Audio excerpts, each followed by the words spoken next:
Fala aí, idólogos do meu mundão, tudo bem com vocês? Eu sou o Vladimir Júnior no Vida de Leitor e hoje nós vamos falar sobre a terceira regra do livro 12 Regras para a Vida do psicólogo e escritor renomadíssimo Dr. Jordan Peterson. Ele nasceu no Canadá e o que sabemos sobre ele é muito importante para que nós possamos entender um pouco mais de sua obra. Mas antes de falarmos sobre ele, eu gostaria de relembrá-los para que vocês assistissem nossos vídeos sobre José e tirassem suas conclusões, né, tanto da sua história, quanto da participação de José na música O Sonhador, como também da participação de José nos cinemas, em que eu e o Diogo Nunes falamos um pouco sobre essa personagem dentro das produções cinematográficas. Beleza?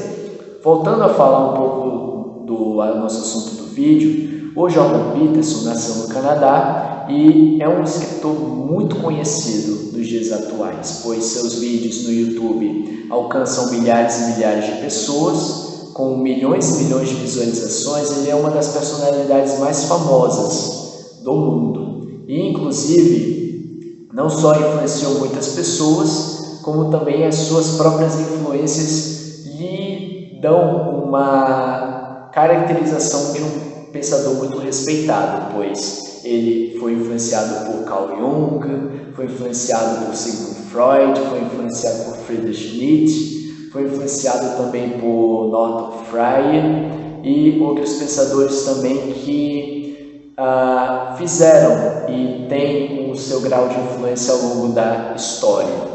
E o interessante notar também, inclusive só mais um para pontuar, o Viktor Frankl também é uma das grandes influências do Dr. Jordan Peterson. É importante salientar que o professor Jordan Peterson, ele também é um homem que se define como liberal clássico, é um homem que se define pró-liberdade de expressão e contra ideias que vão de acordo com o politicamente correto.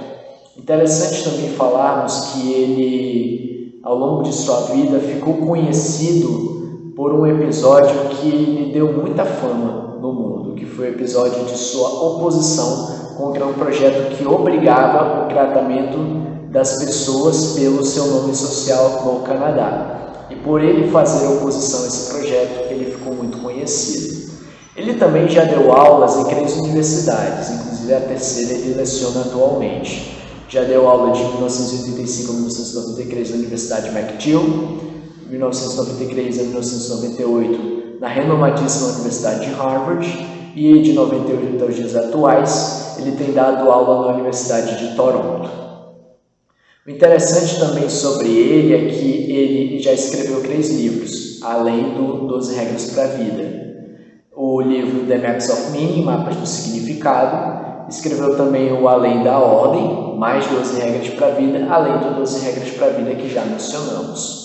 O interessante também entender sobre ele que ele também possui podcasts, também possui participação em palestras, inclusive uma delas com a que eu pude conhecer o seu trabalho foi a palestra com outro intelectual muitíssimo conhecido também, que é o filósofo esloveno Slavoj Žižek, e por isso é bem interessante pontuarmos sobre a sua vida. Falando sobre essa terceira regra, é bem interessante notarmos uma coisa.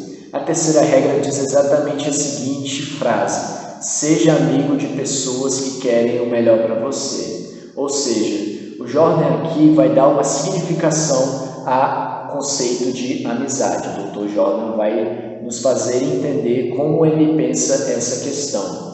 E ele, para explicar um pouco, ele volta um pouco às suas origens, pois na cidade de Fairview, Alberta, lá no Canadá, ele vivia juntamente com outros jovens numa cidade extremamente interiorana, uma cidade que não tinha internet, TV a cabo era uma coisa de pessoas de Toronto, Montreal, essas grandes metrópoles do Canadá. Já para ele e para as outras pessoas ali, a vida era muito rotineira. Era muito comum que os jovens ali fizessem passeio no campo e na cidade com seus carros, pois esse era o principal hobby deles naquela época.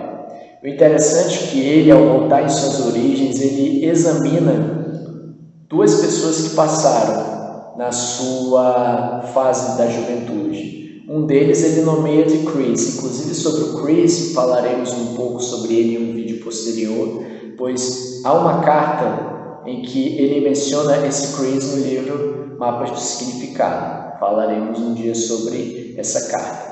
Mas é bem interessante, voltando à regra, que o Chris ele se relaciona com o Jordan como bons amigos, mas o Chris ele revela também pontos fortes de sua vida, mostrados pelo próprio Jordan, como também pontos fracos não são demonstrados aqui. Por exemplo, os pontos fortes, o Chris era um homem muito inteligente, um rapaz muito perspicaz, muito esperto, mas também se revelava uma pessoa emocionalmente frágil. Por quê? Possivelmente o Dr. Jordan atribui a sua fragilidade às suas relações com seu pai, algo que o afetava, pois o Chris ele se demonstrava alguém irritadiço, alguém muito ansioso e alguém muito forte, alguém com sangue muito forte, personalidade muito forte, digamos assim. O Chris ele tinha um primo chamado Ed, e nessa vida de juventude, adolescência que eles levavam, eles costumavam muito a ir às festas. E nessas festas o Dr. Jordan fala que ele não se sentia muito à vontade com os jovens ali. Ele via que os jovens ali faziam coisas que para ele eram muito fúteis. O consumo de drogas, o consumo de bebida e inclusive o consumo das drogas é algo que afeta a relação do Chris com o Dr. Jordan. Por quê? Porque o Chris e o Ed, eles acabam experimentando da maconha, experimentando de drogas, algo que vai prendê-los em um vício, e por conta disso a relação vai mudar entre eles, pois o Dr. Jordan não era aquele tipo de pessoa que imaginava, não diria nem lutando, mas diria necessariamente tentando influenciar seus amigos a saírem desse mundo. Por quê? Porque tanto o Chris quanto o Ed, que era primo do Chris, eles viam nessas drogas uma oportunidade de fugir dos problemas da vida e ter um dito escape. Algo que infelizmente não vai acontecer, porque o vício vai tomar eles de tal forma que a saúde deles vai ser muito danificada.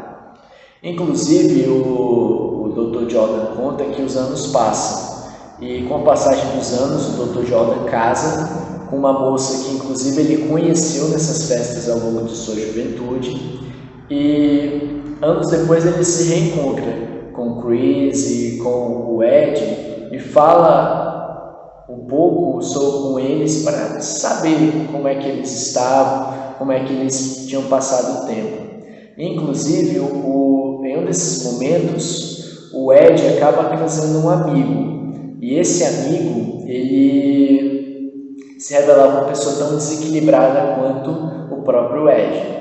E a tal ponto que o Dr. Jordan teve que pedir para que eles se retirassem do ambiente, visto a incapacidade desse amigo de se manter controlado. O interessante também é que essa situação ela é provocada muito por algo que o Freud chama de compulsão à repetição. Vemos aqui a influência de Freud. Por quê? O que seria essa compulsão à repetição? Vou ler aqui um pouco para vocês. É o fato de que pessoas que não trabalham para conseguir o melhor, ou que elas entendem que não merecem esse algo melhor. Elas estão numa situação de tanto comodismo com o que elas têm passado que elas não desejam mudar a sua própria situação. Assim que explicamos a questão da vida desses amigos. E, inclusive, essa questão é mostrada muito para dizer a questão da amizade. O fato do porquê que o Dr. Jordan se aparta deles. Por quê? Porque, no fim das contas, a amizade para ele era algo que deveria ser recíproco entre duas partes. Não era uma coisa que devia ser apenas de uma, mas de duas partes. Não só amizade, mas qualquer outro relacionamento. Ele imaginava como um acordo, como uma comunhão entre duas partes, a tal ponto que essas duas partes andassem numa mesma disposição e quisessem uma o melhor para a outra. E por conta disso, o Dr. Jordan acaba se afastando de seus amigos de juventude, de adolescência. E por conta disso, uma coisa que é bem interessante nisso aqui é que outras coisas também são apontadas ao longo dessa narrativa, o que nos exemplifica algumas questões. Que questões seriam essas que o Dr. Jordan exemplificaria? Vamos analisar a obra para perceber um pouco disso. Porque esse tipo de relação que o Dr. Jordan estava tendo com seus ditos amigos era uma relação a tal ponto que ele era colocado numa situação de que ele teria que ajudá-los, algo que para ele estava sendo muito prejudicial, visto que ele entendia que aqueles amigos não queriam a ajuda dele, mas queriam não só continuar naquele vício, como possivelmente levar até o próprio Dr. Jordan para este vício de drogas. É interessante aqui que ele pontua na página 77 o seguinte: ele pode até querer ajuda, mas não é fácil distinguir entre alguém que verdadeiramente quer e precisa de ajuda e alguém que está apenas disposto a ajudar. É bem interessante isso porque ele pontua que não se trata de necessariamente dizer que a relação de amizade é uma relação em que eu estou obrigado a ajudar alguém que está imerso dentro de um vício, mas uma relação de alguém que se importe com você, alguém que queira o melhor para você, alguém que seja franco com você, mesmo nos momentos em que você está errado, alguém que queira comemorar suas conquistas, alguém que queira te falar a verdade quando é preciso. E nesse ponto é que o Dr. Jordan considera essa regra como primordial para a vida das pessoas, tá certo? Então, por isso, ele pontua essa regra e a coloca dentro dessas 12 regras. Para mais insights como esse, se inscrevam no canal, curtam, comentem o que vocês acham sobre a amizade, como o Dr. Jordan para vocês coloca esse conceito, compartilhem esse vídeo e eu vou falar um pouco mais sobre essa terceira regra na live que faremos na quinta-noite, lendo esse terceiro capítulo com vocês, até o ponto de nós tirarmos essa conclusão e compararmos também com a música Canção da América, cantada e composta pelo Milton Nascimento, como também o filme Sonhos de Liberdade ou Shawshank Redemption, se falarmos no original. Beleza? Então, tchau, tchau. Eu espero vocês na live quinta-feira.